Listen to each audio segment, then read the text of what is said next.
Hello दोस्तों, आज हम लोग फिर से निफ्टी का वीकली एनालिसिस करते हैं और देखते हैं कि निफ्टी किस तरीके का मूवमेंट हमको शो कर रहा है।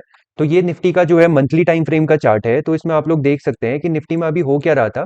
जैसे हमने लास्ट वीक डिस्कस किया था, निफ्टी के पास एक ऊपर का लेवल है 26,000 का लेवल, जहां से वो दो बार ऑलरेडी रेजिस्टेंस ले चुका है। और जब सेकंड टाइम इसने 26,000 पे रेजिस्टेंस लिया था, तो ये करीब 3-4 महीने तक सेम लेवल पर 26,000 के लेवल पर मल्टीपल टाइम टच करने आया था।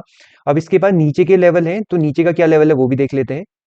तो हमारे पास निफ्टी में जो नीचे का लेवल हमको दिख रहा है, वो ये वाला लेवल है। तो इस लेवल पे हो क्या रहा है, निफ्टी ने एक पहले कप एंड हैंडल पैटर्न बनाया था, उसका रीटेस्ट किया था। रीटेस्ट करने के बाद ये ऊपर गया और उसके बाद इसने फिर से इस जोन के आसपास कंसोलिडेशन दिखाया था।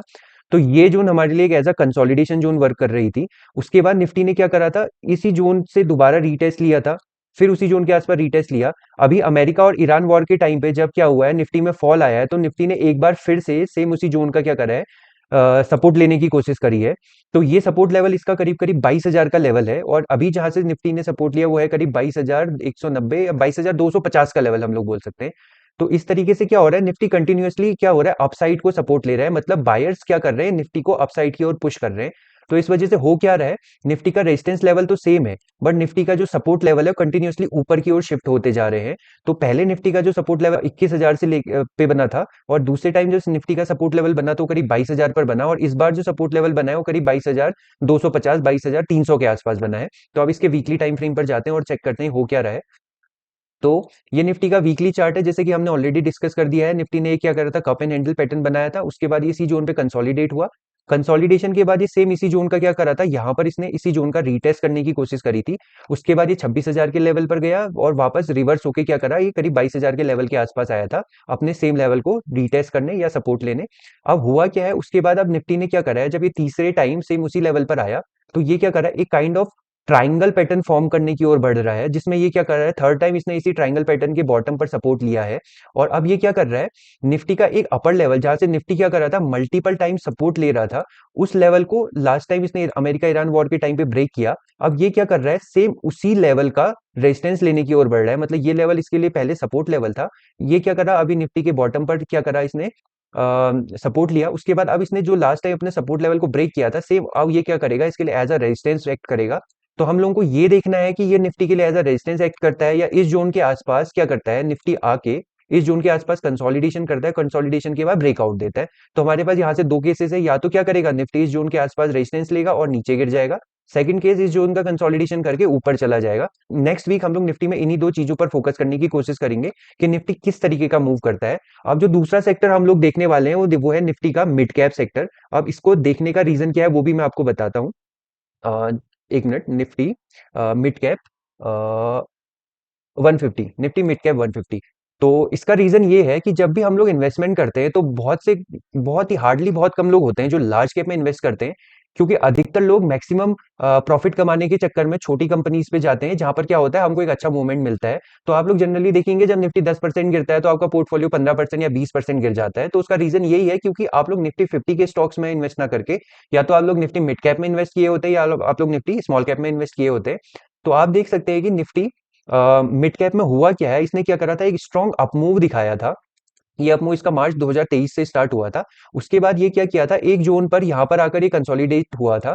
तो अब क्या हुआ था, जब इसने क्या करा, सितंबर 2024 में अपना हाई बनाया था 22,500 के लेवल के आसपास। तो ये गिर के सेम इसी लेवल पर आया था, जो कि है इसका करीब 17,000 का लेवल। तो 17,000 के लेवल के आसपास इसने फर्स्ट टाइम सपोर्ट लिया था। फर्स्ट टाइम सपोर्ट कहाँ लिया वो चेक कर लेते हैं। ये इसका फर्स्ट टाइम सपोर्ट है, और इसके बाद ये थोड़ा अपमूव हुआ, उसके बाद ये दोबारा से इसी लेवल का कंफर्म करने ऊपर गया, आया था। और इसने क्या करा था, एक काइंड ऑफ यहाँ पर डब्लू पैटर्न बना के ये ऊपर चला गया था। और सेम वही लेवल जहां इसने लास्ट टाइम रेजिस्टेंस लिया था, अपना कौन सा लेवल, 22,500 के आसपास का लेवल, वहीं पर ये दोबारा रेजिस्टेंस लिया और नीचे गिर गया। तो अब कायदे से देखा जाए तो निफ्टी मिड कैप के पास ये एक सपोर्ट लेवल था, जहां से बार बार सपोर्ट ले रहा था। अब क्या हुआ था, तो लास्ट मंथ इसने इस लेवल को ब्रेक तो किया था, लेकिन इस मंथ में इसने क्या करा है, इस लेवल से वापस क्या करा है, ऊपर की क्लोजिंग दे दी है। तो हमको देखना ये है नेक्स्ट वीक कि ये क्या होता है, इस लेवल पर सपोर्ट लेकर वापस अपना 22,500 का लेवल टेस्ट करने जाता है, या एक एक क्या करे, फेक ब्रेकआउट का सिनेरियो बन जाए और नेक्स्ट वीक पूरी एक इनगल्फिंग नेगेटिव कैंडल बन जाए और ये वापस नीचे की ओर हो जाए। तो निफ्टी मिड कैप कुछ इस तरीके का बिहेव कर रहा है, और हमने इसमें इस तरीके से ट्रेंड को आइडेंटिफाई करना है। अब थर्ड सेक्टर जो हम है वो चले जाते हैं हम लोग निफ्टी स्मॉल कैप 250। तो देखिए अब क्या होता है निफ्टी मिड कैप में क्या होता है, निफ्टी 100 के बाद के सारे स्टॉक जो नेक्स्ट 150 स्टॉक्स हैं वो आते हैं, और निफ्टी स्मॉल कैप में आते हैं निफ्टी 250 के बाद के सारे स्टॉक्स। तो बहुत से लोग क्या होते हैं स्मॉल कैप में भी इन्वेस्टेड होते हैं, और सबसे मैक्सिमम जो भी ड्रॉ डाउन होता है लोगों के पोर्टफोलियो में वो स्मॉल कैप के स्टॉक्स में होता है, क्योंकि जब भी फॉल आता है तो सबसे ज्यादा यही गिरते हैं।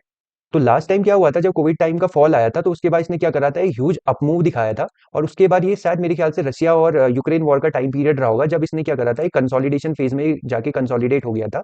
तो इसके 2022 का टाइम है। उसके बाद इसने क्या करा था, फिर से एक अप मूव दिखाया हुआ है। अब अप मूव दिखाने से पहले इसने क्या करा है, एक इस जोन के आसपास आप देख सकते हैं यहाँ पर ये कुछ टाइम के लिए कंसोलिडेट हुआ था। तो अब हम लोग इसको वीकली टाइम फ्रेम में जाके चेक करते हैं। तो आप देख सकते हैं कि वीकली टाइम फ्रेम पर ये इस जोन पर 2-3 हफ्ते के लिए कंसोलिडेट हुआ, ऊपर गया और वापस इसी जोन का रीटेस्ट किया था इसने कुछ यहाँ पर। अब उसके बाद ये ऊपर गया तो इसने जो हाई बनाया था वो करीब बनाया था 18,700 के से 18,800 के आसपास। उसके बाद ये वापस उसी जोन का इसने क्या किया था, आप देख सकते हैं यहाँ पर रीटेस्ट किया था और रेजिस्टेंस लेके ये नीचे गिर गया था, और रेजिस्टेंस लेके नीचे से उसी लेवल पर आया था जिस लेवल पर इसने लास्ट टाइम सपोर्ट लिया था। तो ये करीब 13,000 के आसपास का लेवल है। और आप देख सकते हैं जैसे कि निफ्टी मिड कैप ने किया था, तो निफ्टी मिड कैप में क्या हुआ था, उसने भी पहले क्या किया था, एक जोन पे सपोर्ट लिया था और उसका उसके बाद वो क्या करना आया था, रीटेस्ट करना आया था। सेम यहाँ पर भी सपोर्ट और रीटेस्ट का केस है। तो लेकिन अब यहाँ पर क्या हो रहा है, निफ्टी स्मॉल कैप में जो इसके हायर लेवल है वो कंटिन्यू क्या हो रहे हैं, नीचे की ओर आते जा रहे हैं। तो पहले इसका हाई लेवल था करीब करीब 18,000 का लेवल, उसके बाद ये करीब है सॉरी 18,700 का लेवल, फिर उसके बाद ये लेवल है 18,000 करीब 500 का लेवल। अभी जो लास्ट टाइम इसका हाई बना है वो बना है इसका करीब करीब ये वाला लेवल जो कि है इसका 18,000 का लेवल। तो कंटिन्यू इसके हाईज जो है वो नीचे की ओर श्रिंक होते जा रहे हैं। प्लस आप देख सकते हैं कि यहाँ पर ये क्या कर रहा है, लोअर लोज का फॉर्मेशन में भी लोअर लोज के फॉर्मेशन भी बना रहा है। तो आप देख सकते हैं कि इसका ये क्या था, लोअर हाई था। उसके बाद निफ्टी स्मॉल कैप ने क्या किया था, एक हाई ये बनाया था और लास्ट हाई इसका ये वाला लेवल था। तो अब हम लोग को ये देखना है कि जो अभी ये रिसेंट सीज फायर का सिनेरियो बना है, उसके बाद जो हमारे पास लास्ट लोअर हाई है ये वाला लेवल जो कि इसका करीब है 16,500 के आसपास का लेवल, इस लेवल से रेजिस्टेंस लेके ये वापस यहाँ पर आता है दोबारा इस सपोर्ट लेवल का रीटेस्ट करने, या ये क्या करता है, दूसरा केस इसमें ये बनेगा कि ये क्या करता है, इस लेवल को ब्रेक करता है और वापस रीटेस्ट लेके वापस इसमें ये क्या करे, वापस रीटेस्ट ले और रीटेस्ट लेने के बाद ऊपर चला जाए और इस लेवल के आसपास जाके रुके जो कि है 17,100 से 17,200 के आसपास का लेवल।